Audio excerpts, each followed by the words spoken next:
মাশাল্লাহ, মাশাল্লাহ, মাশাল্লাহ। আমার কামিনী ফুলের ঘ্রাণে আমি না ঘরে থাকতে পারছি না। এত সুন্দর ঘ্রাণ আর এত বেশি ফুল এসেছে আবার আমাকে মানে বাধ্য হয়ে হচ্ছে বারান্দায় আসতে হয় বারবার। এত ভালো লাগে এই ঘ্রাণটা। গাছটা আমার হাসব্যান্ড এনেছিল। তো তখন অনেক বেশি ফুল থাকতো। মানে ১ম বছর এটা প্রায় ২ বছর হয়ে গিয়েছে। আর এটা বাসা চেঞ্জ করার কারণে এরপর মানে একদম মরা, মরা অবস্থা হয়ে গিয়েছিল। এরপর থেকে হচ্ছে মানে কোনোভাবে বেঁচে গিয়ে ফুল আসছিল না। এই হচ্ছে অবস্থা।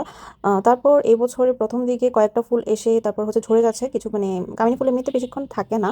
তারপর ওই যে আমি কোরবানের ঈদের আগে আপনাদের সাথে শেয়ার করেছিলাম যে আমি গাছের টবে হচ্ছে মানে গোড়া থেকে একটু আলাদা করে আমি হচ্ছে পচা বাঁশি বাদ দিয়েছিলাম প্রত্যেকটা ফুল গাছে। তো মাশাআল্লাহ এর কারণে হয়তো আমার এখন কামিনী ফুল গাছে এত বেশি ফুল এসেছে।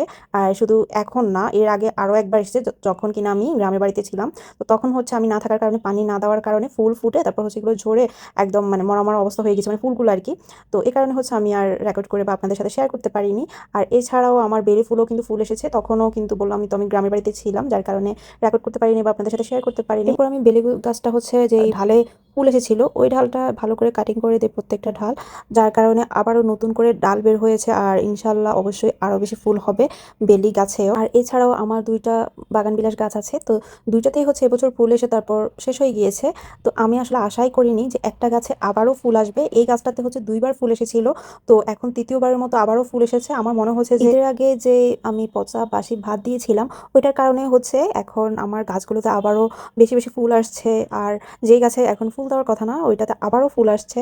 জানি না আপনাদের বাগান বিলাসে কয়বার ফুল দেয়। আমার এই গাছটাতে ৩ বার ফুল দিচ্ছে। আর এখনো ফুলগুলো ছোট, যার কারণে এমন দেখাচ্ছে। বড় হলে আমি অবশ্যই আপনাদের সাথে ভিডিও শেয়ার করব। আর যারা বলেন যে পচা বাসি ভাত হচ্ছে গাছের গোড়ায় দিলে গাছ পচে যায় বা মারা যায়, এমন কিছুই আমার গাছের সাথে হয় নাই।